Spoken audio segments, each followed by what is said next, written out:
Good day kapadyak! Sa video natin ngayon, ituturo ko sa inyo kung paano mag-maintenance ng tools. O tara! Kung bago ka lang sa channel ko, huwag kalimutan mag-subscribe at i-click yung bell icon para notified ka sa mga future videos ko. I-like na rin. Sa video natin ngayon, bibigyan ko kayo ng basic idea kung paano mag-maintain ng tools. Akala nyo, bisikleta lang yung mine-maintain, no? Siyempre, yung tools din. So, isa-isayin natin yung klase ng tools. Sa ganitong klaseng tools, madali lang naman siya i-maintain. Halos punas lang. Yeah, punasan mo lang. Punas lang. Goods na yan. Okay. Kung sakaling madumi siya, yung natuyuan na siya ng maduming grasa, alikabok, pwede mo yan hugasan ng tubig sabon. Para mas mapadali yung pagtanggal ng dumi, pwede kang gumamit ng WD-40. So, spray ka lang sa basahan mo. Yan, hindi naman kailangan madami. Tapos, ipunas mo na. Yan. Goods na yan.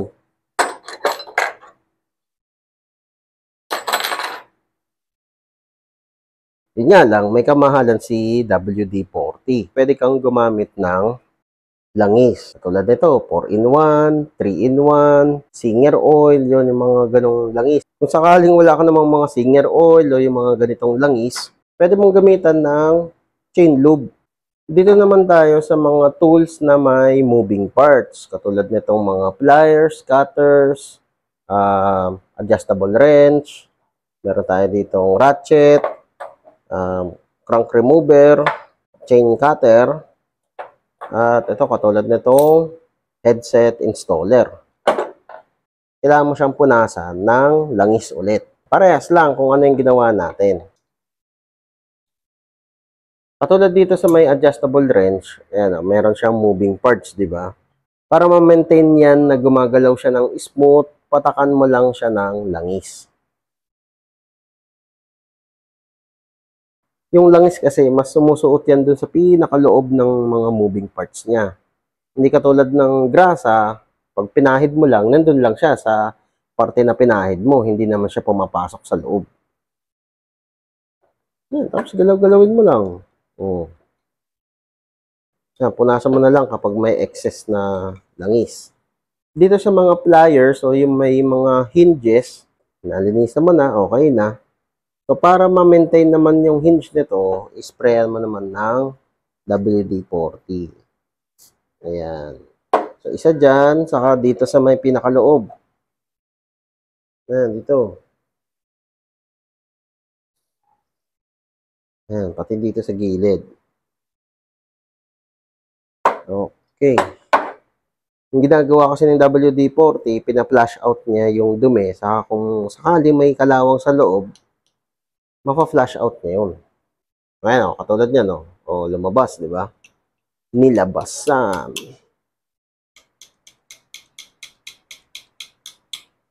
Yun, no?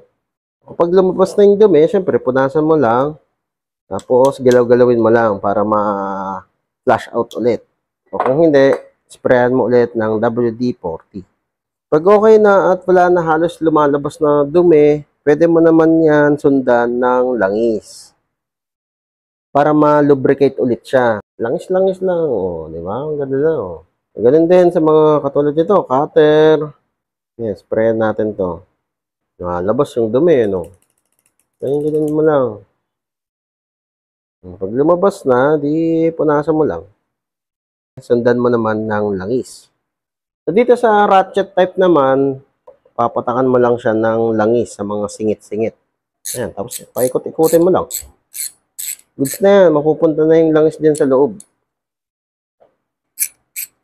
Yun, tunog mayaman na. So, dito sa mga tools na may thread o threaded tools, ganun din, punas lang din ng langis. So, para ma-maintain yung thread, lagyan mo lang ng konting grasa. Hindi mo kailangan na madaming-madami. Tapos, iti-thread mo lang siya. Lalaruin mo lang yung thread. Hanggang kumalat yung grasa dun sa loob. Sa bawat layer ng thread. Eto, okay na to. Goods na, malambot na yung ikot niya. So, ganun din sa thread ng chain cutter. Punasan mo lang siya ng oil. Punas-punas. Okay. Tapos, payaran mo lang ng konting grasa. Konti lang.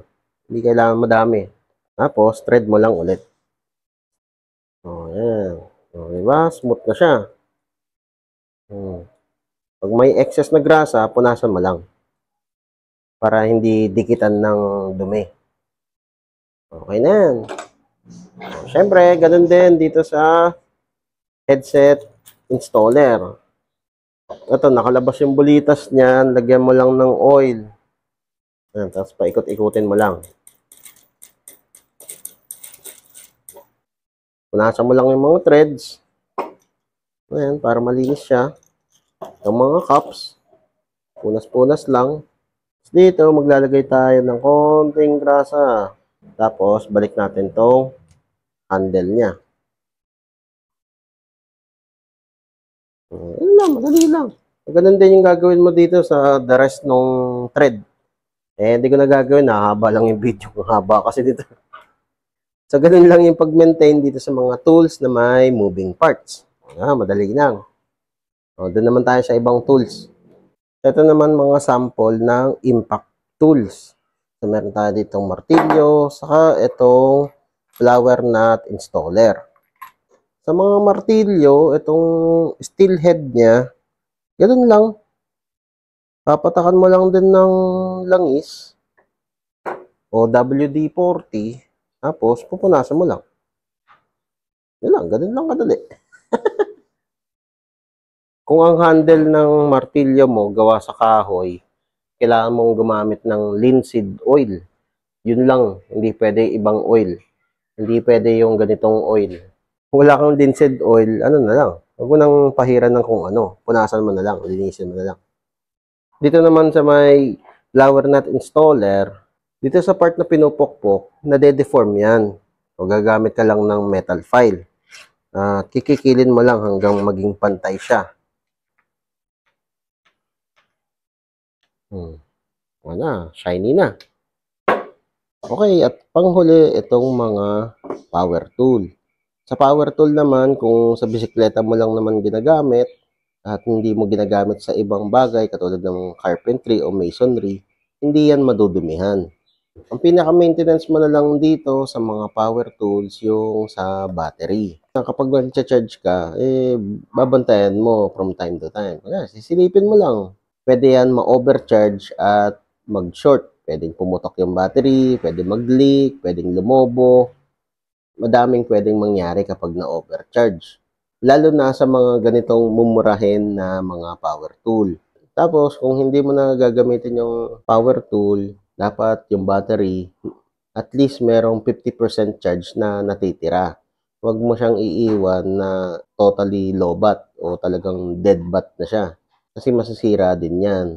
Kung hindi nyo naman gagamitin yung power tool, kunyari, nagagawa ka, nakita mo yung power tool mo, pindutin mo lang, paandarin mo lang kahit ilang segundo. Ganinin mo lang. Okay na yan, goods na yan. Kaya siya ginaganon para yung battery maging active pa rin. Hindi siya yung naka-steady. Mas gugustuhin ng battery na umaandar yung charge niya sa loob kesa sa nakatenga lang siya. Hindi naman kailangan araw-arawin mo siyang ganunin. Hindi naman kailangan na every hour mo siyang ganunin. Pag nakita mo lang, pag natripan mo lang, ayan, pindot-pindot ko lang. Huwag lang siyang matenga yung battery. Okay, so yun guys, ang basic idea ng pag-maintain ng tools.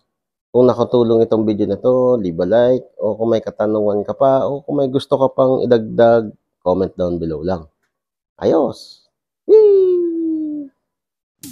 O kapadyak, kung na-enjoy mo itong mga video ko, leave a like at i-share mo na rin sa mga tropa pips mo. Makakatulong ito sa channel.